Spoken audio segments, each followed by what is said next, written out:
Hello guys, ayan, welcome back to my channel for today's video again. Ayan, may gagawin lang akong reaction na madalian. Kasi ang daming sa inyong nagtatanong guys, ang daming naku-curious sa inyo. Ano ba yan? Dapat hindi ganun guys, hindi tayo, wag tayong magbigay ng friction ba na para magkakakos ng gulo. Ang tinutukoy ko guys, daming nagtatanong, nag-speculate na merong tampuhan yung magkapatid, ganyan. Kasi bakit hindi nakikita si MJ na kasama ni Chris na ganyan. Ano ba yan? Wag na natin bigyan yun ng kahulugan yung ganyan, di ba? Kasi may kanya-kanya silang buhay. Ano ba? Si MJ, may asawa na yan, di ba? Nagtatrabaho siya, inayos ko yung mga... Tingnan mo yung white hair ko guys, nakikita na. Walang edit pa naman tong video ko ba? Di ba? Kasi si MJ, may pamilya na yun. Nasa city siya, di ba? Nasa city siya. Tapos, nagtatrabaho. Tapos nagbablog. Kung pupunta pa siya sa Miloya para kay Krishna, malayo para sa kanya. 'Di ba? Nagtatrabaho siya ngayon nga, parang nagkabinat yata siya, may lagnat. 'Di ba? Huwag na natin bigyan ng, kumbaga, huwag na natin, ano ba 'yon, yung bigyan ng kahulugan yung ganun. Wag galing sa atin na magkatampuhan yung magkapatid. 'Di ba? Kasi nagtutulungan nga sila eh. Nagtutulungan, nagsisikap din mag-video si MJ, 'di ba? Si Ugdot, at saka nagtatrabaho siya, 'di ba? Yung nagtatrabaho siya sa pagpalit ng tempered, yung dating trabaho ni Krishna, 'di ba? So, wag na natin yun bigyan ng kahulugan para ba, kumbaga, wag tayong magsindi ng apoy para lumala yung ganyan, magkaroon ng problema. Yung ganun, tama ba yung sinasabi ko? Ang ibig ko sabihin, wag sa atin manggaling na magkaroon ng issue na okay naman yung magkapatid. Diyos ko, hindi ngayon si Krishna dati, 'di ba, nung malala ang problema, yun ang kanyang shoulder to cry on, si Inday Ugdot. Pero syempre, dahil pamilyado siyang tao, kailangan din niyang kumita ng para sa pamilya niya, 'di ba? So nagsisikap din siya ng para sa pamilya niya. Tapos nagtutulong sila ni Krishna para din sa pamilya nila. 'Di ba? So, wag naman natin yun bigyan ng kahulugan, guys. Syempre, kung bibiyahe si Ugdot papuntang Miloya tapos city, 'di ba? May trabaho siya, may trabaho din yata yung asawa niya. Kailangan din kasi niya gumawa ng paraan, kailangan din niyang mabuhay para sa kanyang pamilya.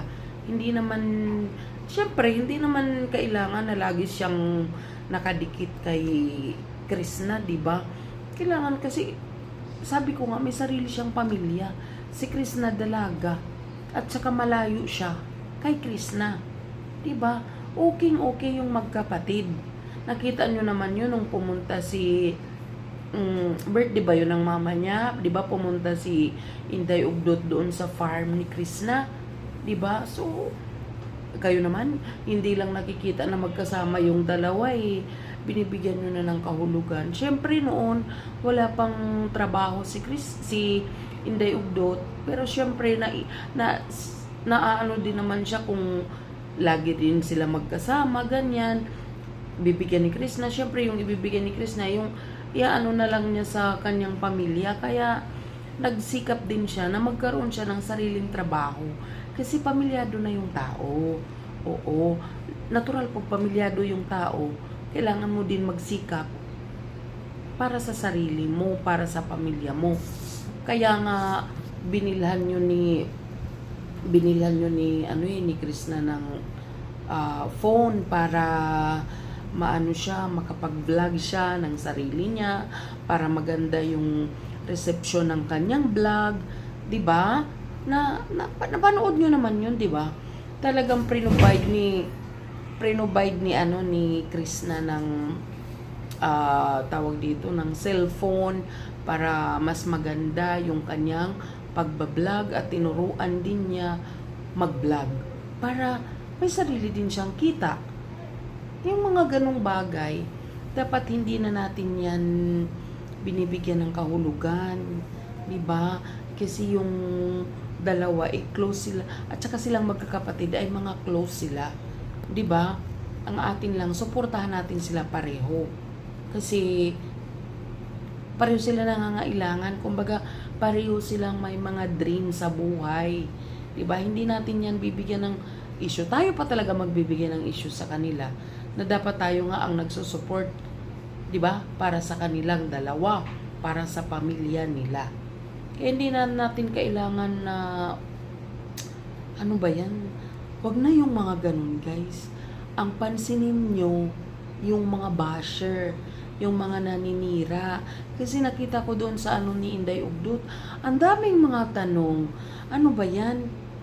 Wag na yung tayo ang mag-create ng issue para doon sa magkapatid. Kasi nagmamahalan yung mga yan, close yung mga yan. Diba? Pag may mga kanya-kanya ng buhay, yung atin niya nakaseparate. Diba? Nagbibigay din si Krishna doon. Kaya siyempre, nahihiya din naman yun si Ugdot kung lang siya kay Krishna, may pamilya siya. Kaya guys, wala pong problema sa dalawang magkapatid. Huwag nyo nang bigyan ng issue kung hindi man sila nagkakasama. Kasi malayo si Ugdot sa kanya, nasa city, nasa Miluya si Krishna, di ba? May pamilya. Siyempre kasama yung biyahe, pamasahe, di ba? Kung may motor man, yung gas, di ba? Isisave na lang nila sa kanilang pagkain. Kaya yun lang, guys. Suporta lang tayo. Wag na natin yun gawa ng issue. Wag manggaling sa atin yung issue. Di ba? Dahil tayo yung mga taga-suporta sa kanila. Okay? So, yun lang, guys. Wala po silang problema. Magkalayo lang talaga. May kanya-kanya silang buhay. Diba? Pareho lang natin silang suportahan. Yun lang. Thank you for watching, guys. Please don't forget to like and subscribe. Bye-bye. Love you, guys.